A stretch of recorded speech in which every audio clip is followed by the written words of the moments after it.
Hello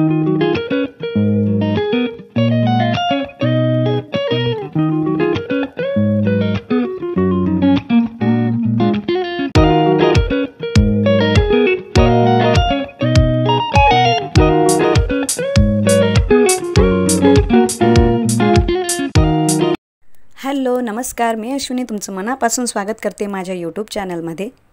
तर जसं तुम्हाला माहितीच आहे की नवरात्र सुरू आहे, त्यानिमित्ताने मी इथे बघा परेल इथे स्वामींचं एक मठ आहे, तिथे मी गेली होती। म्हणजे स्वामींनी कसं अंबाबाईचं रूप धारण केलं होतं ते तुम्हाला आज मी दाखवणार आहे। व्हिडिओ प्लीज स्किप न करता बघायचा आहे। तर इथे बघा इथून जायचा रस्ता आहे। तुम्ही माझा एक व्हिडिओ बघा, त्यात मी प्रसाद करून घेऊन गेलेली आहे ह्या मठात श्रावणच्या, आणि प्रसाद कसा करायचा तोही व्हिडिओ मी टाकलेला आहे। ओटी घेतली आणि स्वामी समर्थांसाठी म्हणजे 9 दिवस आपल्या स्वामींनी देवीचंच रूप धारण केलेलं असतं, म्हणून मी इथे स्वामींची ओटी भरण्यासाठी गेलेली होती। मी होती, माझे मिस्टर होते आणि माझ्या दोघी मुली। तरी ते इतकं सुंदर वाटत होतं ना। आणि बुधवारी गेली होती, मी मध्येच गेली होती, त्यामुळे गर्दी नव्हती।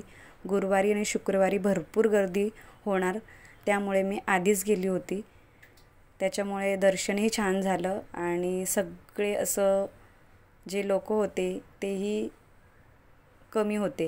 हे बघा इथे मी तुम्हाला दाखवते स्वामींचं किती छान रूप आहे। एक एक करून असे नंबर लावलेले आहेत। गर्दी नव्हती त्यामुळे माझाही नंबर लवकर लागला। आणि इथे बघा मी ही स्वामींची छान अशी ओटी भरली। तर स्वामी नवरात्रीमध्ये अंबाबाईंचं रूप का घेतात तर ते सांगते। कारण एकदा काय झालेलं की एक जो भक्त होता तो फक्त अंबाबाईलाच सर्वस्व मानत होता, त्यामुळे स्वामींनी त्याला ते रूप दाखवलं की माझ्यातच अंबाबाई ही वसते, त्यामुळे त्यांनी अंबाबाईचं रूप घेतलेलं। आणि तेव्हापासूनच नवरात्रीमध्ये स्वामींना अंबाबाई म्हणून पूजलं जातं आणि त्यांची ओटी भरल्या जाते। तर इथे मी ओटी भरली, त्यांनीही मला रिटर्न असं छानसं गजरा आणि ओटी दिली परत। तिथे स्वामींच्या पादुका आहेत, त्यांचंही दर्शन घेतलं।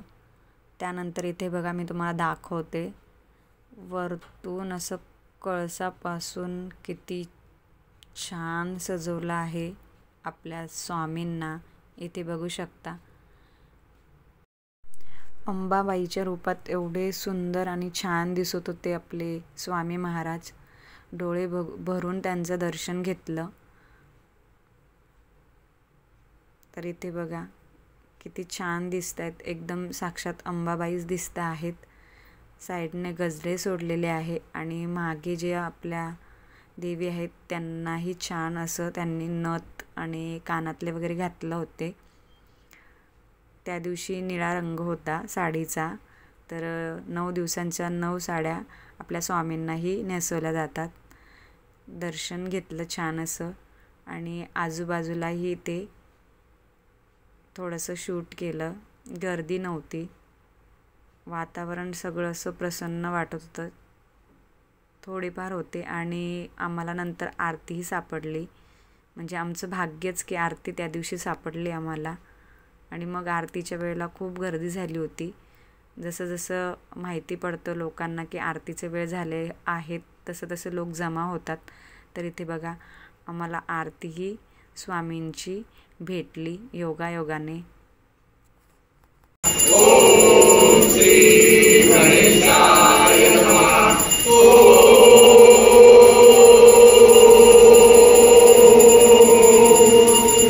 अनंत कोटी ब्रह्मांड नायक राजाधिराज योगीराज परब्रह्म श्री सचिन समर्थ महाराज की जय।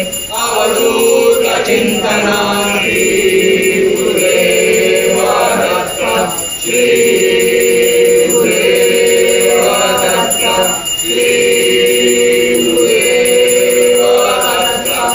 त्यानंतर माझ्या मोठ्या मुलीला पाणीपुरी खायची होती। मंदिरातून निघाल्यावर इथं साईडलाच एक स्टॉल आहे। तर ही बघा पाणीपुरीची वाट बघते एक लहानी, तिलाही आवडते. पुरी खाते ती फक्त. मन भरून पाणीपुरी खाल्ल्यानंतर आम्ही घरी निघालो. तर इथेही आम्हाला आमच्या साईडला शेजारी म्हणजे बसलेली काळूबाईंची आरतीच मिळाली. म्हणजे माझ्या मिस्टरांनी केली ती, आम्ही दोघांनी मिळून. तोही व्हिडिओ मी आपल्या चॅनलवर अपलोड केलेला आहे. प्लीज जाऊन बघा. कसं त्या काळूबाईंना आम्ही साडी वगैरे नेसवली आहे, छानसं तयार केलेलं आहे. तोही व्हिडिओ मी आपल्या चॅनलवर अपलोड केलेला आहे. तर तुम्ही नक्की बघा. आरती झाल्यानंतर छानसं प्रसन्न वातावरण सगळीकडे झालेलं होतं. आरती घेतली, प्रसाद घेतला. हे बघा, काळूबाई तर इतक्या सुंदर दिसत होत्या ना, तर तुम्हाला मी वर्णनच करून सांगू शकत नाही. त्यानंतर मीही इथे काळूबाईंची ओटी भरली खणा नारळाने. दरवर्षी मी ते ओटी भरते.